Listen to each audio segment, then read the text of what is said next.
매일의 묵상에 함께 하시는 성도 여러분 환영합니다. 말씀으로 하루를 시작하시는 여러분의 삶에 말씀의 능력이 충만하게 임하게 되기를 축복합니다.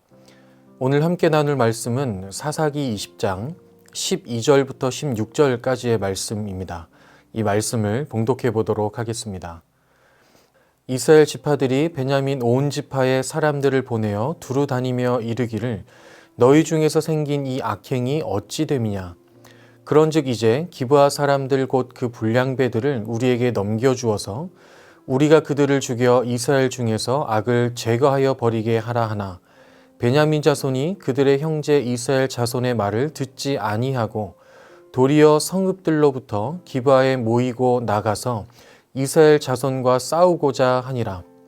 그때에 그 성읍들로부터 나온 베냐민 자손의 수는 칼을 빼는 자가 모두 2만 6천 명이요 그 외에 기브아 주민 중 택한 자가 700명인데 이 모든 백성 중에서 택한 700명은 다 왼손잡이라 물매로 돌을 던지면 조금도 틀림이 없는 자들이더라. 아멘. 네, 어제 본문인 사사기 19장에서는 기브아에서 일어난 비극의 내용이 나왔었죠. 차마 입에 담기도 어려운 참극이 일어났었습니다. 오늘 본문인 20장에서도 이 참극의 이야기가 이어지고 있는데요. 어제 19장 마지막에서 레위 사람은 자신의 첩의 시체를 12덩이로 잘라서 이스라엘 사방에 두루 보냈습니다. 그것을 받아본 온 이스라엘은 분노에 휩싸이게 되었죠. 어떻게 이런 일이 일어날 수 있는가? 기가 차기도 하고 또 화도 났을 것입니다. 그래서 오늘 본문 20장에서는 이스라엘 백성들이 일제히 모이는 것으로 시작되고 있습니다. 칼을 빼는 보병이 40만 명이 될 만큼 많은 인원이 모였죠. 이들은 그 레위인의 설명을 들은 뒤 더 분개하였고 기브아 사람들을 치기로 결정하고 베냐민 지파에게로 향합니다. 기브아는 베냐민 지파에 속해 있었기 때문이죠. 그리고 그들에게 최후 통첩을 하는데요. 13절의 상반절 말씀입니다. 그런즉 이제 기브아 사람들 곧 그 불량배들을 우리에게 넘겨주어서 우리가 그들을 죽여 이스라엘 중에서 악을 제거하여 버리게 하라. 그들의 최후 통첩은 간단했습니다. 그런 악행을 저지른 기브아 사람들을 넘겨주면 전쟁까지 가지는 않겠다는 것이죠. 어쩌면 지금의 상황에서 더 최악으로 가지 않을 수 있는 방법이었을 것입니다. 누가 봐도 기브아 사람들이 행한 일은 악행입니다.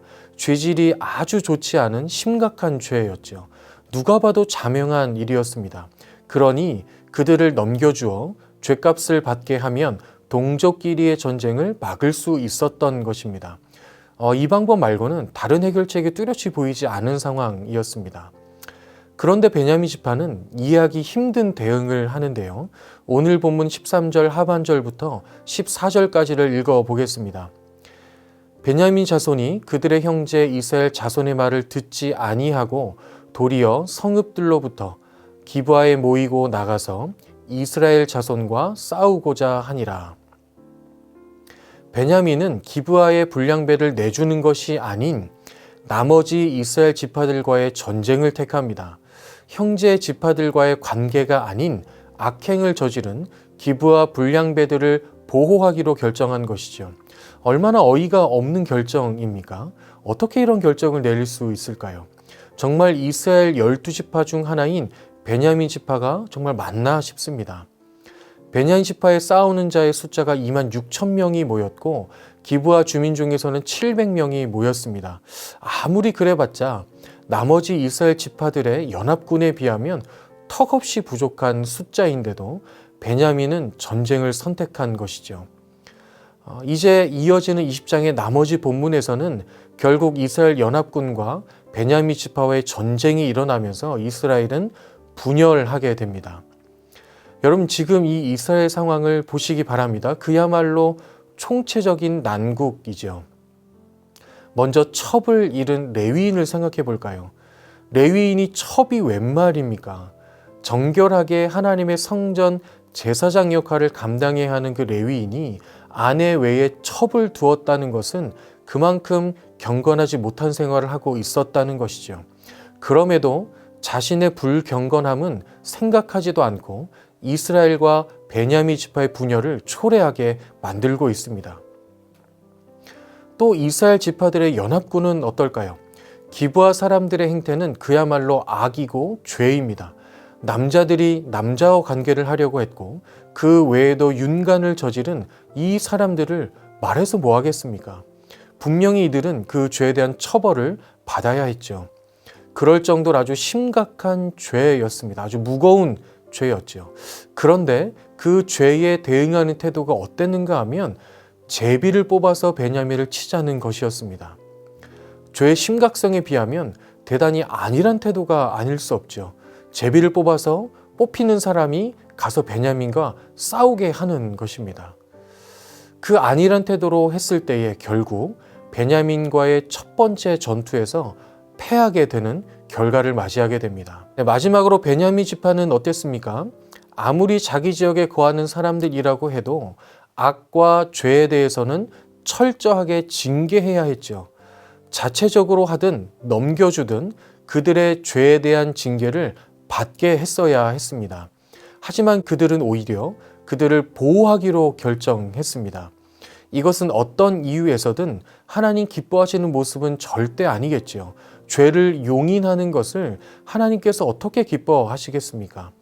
영적인 눈이 어두워질 대로 어두워진 베냐민 지파이고 결국 베냐민 지파는 지파 자체가 멸절될 위기를 맞이하게 됩니다.